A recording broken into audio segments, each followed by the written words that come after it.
Games such as any Naughty Dog title, God of War, Spider-Man from Insomniac, all of those games don't exist unless exclusivity exists.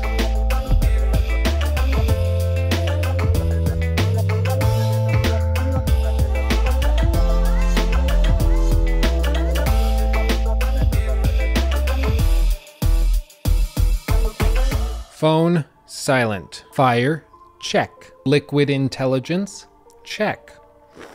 So the next generation of consoles is quickly approaching, and every time this type of thing happens, when there's a big release in the industry, people start to get pretty hyped up. It's an exciting time, and it's the time when fanboys come out of their rock dens or whatever fanboys live under.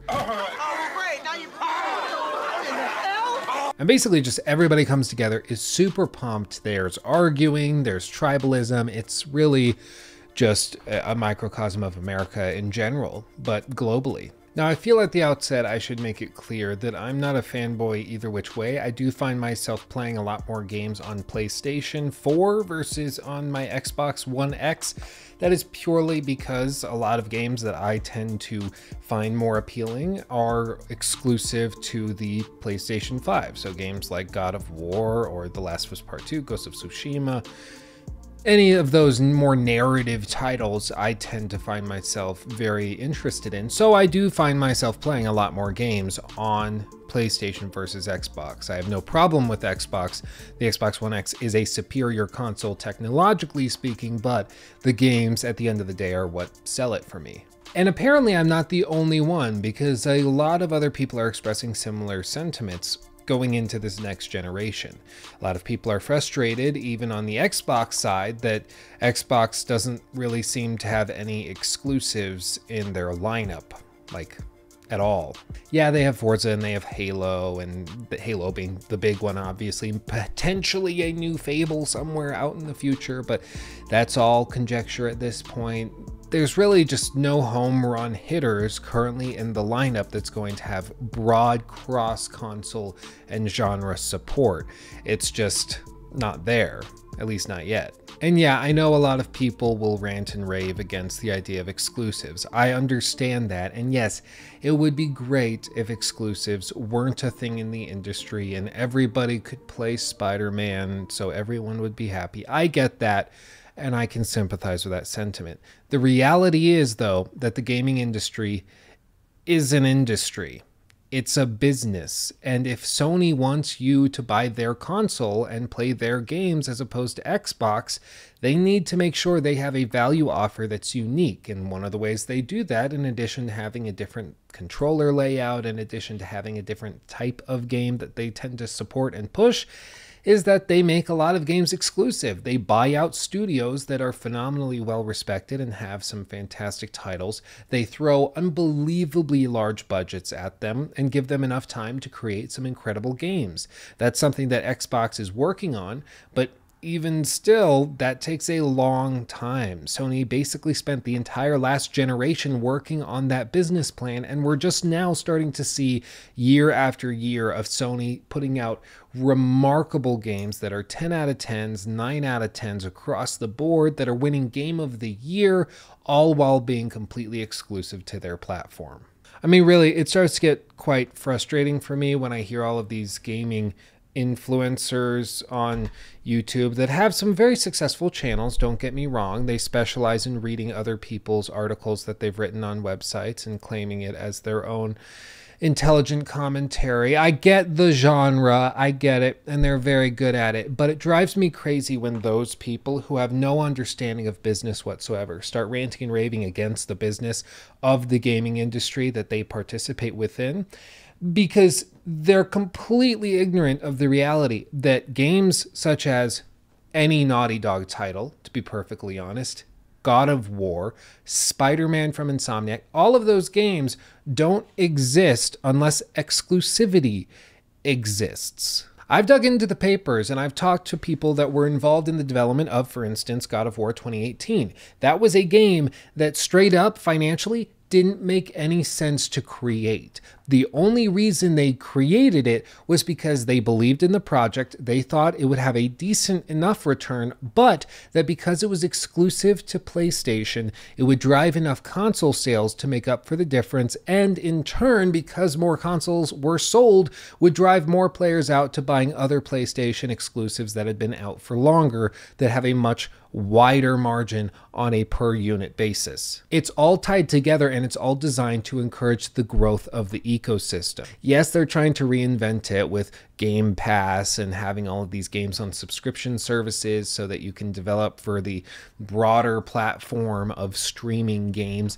That's a noble cause, and I hope it's successful. But as it is right now, you do not end up with these incredibly vast, especially narrative titles that involve tens upon tens, sometimes hundreds of millions of dollars to create over a decade sometimes, that make no financial sense whatsoever. You don't get that unless there's some tit for tat, unless there's something else that comes into the equation that makes it make sense. That's why if you got an exclusive to Stadia or an exclusive to Game Pass that you could only get on Game Pass, that's how you could justify the expense of a crazy expensive game that releases in one place. But there has to be some exchange like that. It just, I could rant about it for days, and maybe one day I'll do a podcast on some channel and I'll just spend 2 hours debating the whole topic. I don't know. Let me know if you'd like to see that. Maybe we can drum something up. It just drives me crazy when people who don't know what they're talking about start ranting and raving. Like, dude. So all of that to say, I understand the argument against next-gen exclusivity from the outset. It's not going to happen, though. It just isn't. PlayStation 5 is going to launch with a lot of exclusives that are going to drive sales. That's what's going to happen, and I think PlayStation 5 is setting itself up to be one of, if not the most successful consoles in the history of the gaming industry. And apparently, even somebody such as Phil Spencer is betting against Xbox, at least for the first year or so. In a recent interview with Wired, for instance, Phil Spencer described how he sees the next generation of consoles playing out. Don't worry, I'm not going to read it word for word off the page for you. If you want to read it, I'll have it linked in the description box below. There's other YouTubers that do a much better job of reading other people's articles for you. It's not what this is. I'm so sassy today. I'm just like throwing shade left and right. What is this? This is crazy, right, guys? Basically, Phil Spencer, in all of the interviews he's given over the last 2 years or so, expressed that he doesn't see the next generation of consoles being strictly Xbox versus PlayStation with Nintendo in there somewhere. He views it much more as Xbox and PC, and then PS4 over here.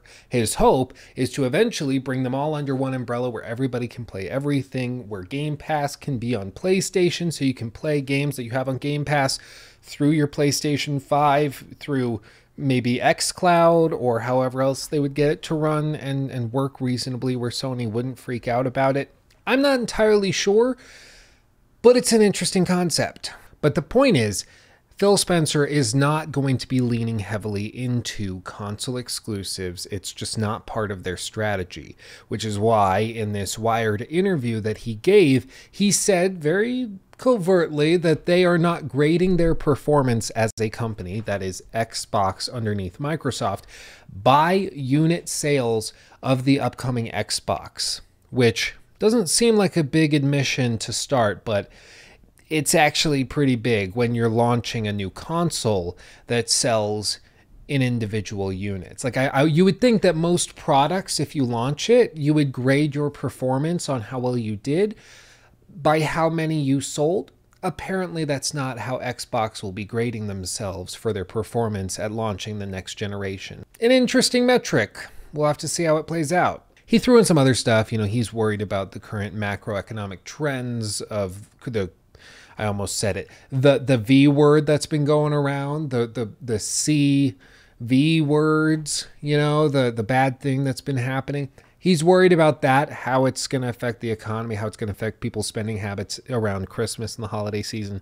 So he's tempering expectations, but I think it's also important just to stress that, furthermore, their broader strategy for this entire generation is not geared towards initial upfront sales of the console that gets people committed to their ecosystem from the very outset. They're playing a longer game, and Sony can't really afford to do that because they rely so much on their PlayStation revenue, whereas Xbox, being underneath Microsoft, they've got a huge money-making sort of sugar daddy above them. They can do whatever the hell they want, and it's not really going to matter too much, so they can play the long game and play it safe, try some different stuff. They just don't need to worry about it. But all that to say, I think this generation is going to be very interesting, and I think Sony probably is going to get a head start at the outset. We're just going to have to see what Xbox can do to either keep up or catch up. I'm not sure if their pro-consumer pitch is going to do enough, because at the end of the day, I think a lot of gamers are motivated almost entirely by the games themselves.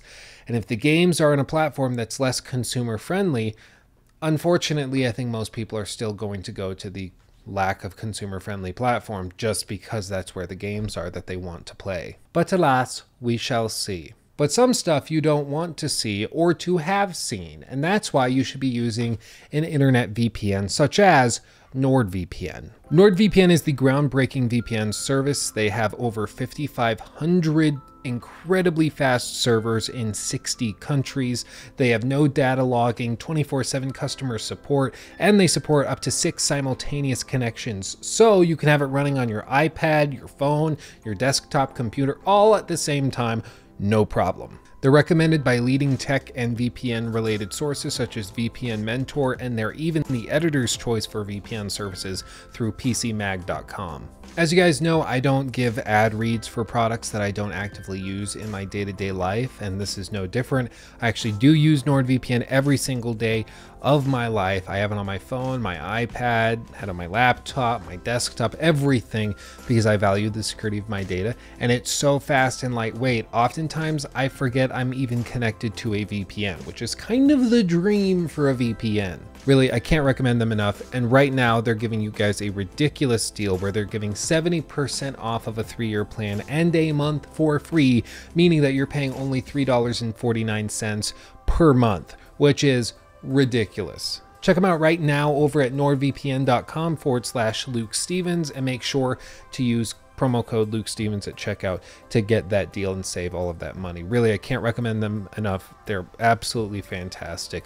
Again, nordvpn.com/lukestephens. Well, guys, as always, I want to hear your thoughts on all of this in the comment section below. Let me know if you are going to be buying one of the consoles at launch, which one it's going to be and why, and also tell me what you think of Xbox and Phil Spencer's strategy moving forward. Do you think it makes sense to completely forego exclusives? Like, I get it, but I'm not sure it's the best business choice. I don't know. Maybe you guys have some wisdom or a unique perspective that I have not considered. Let me know. I'm interested. But that's all for me. Thank you for watching. I love you all. Peace out. Bye-bye.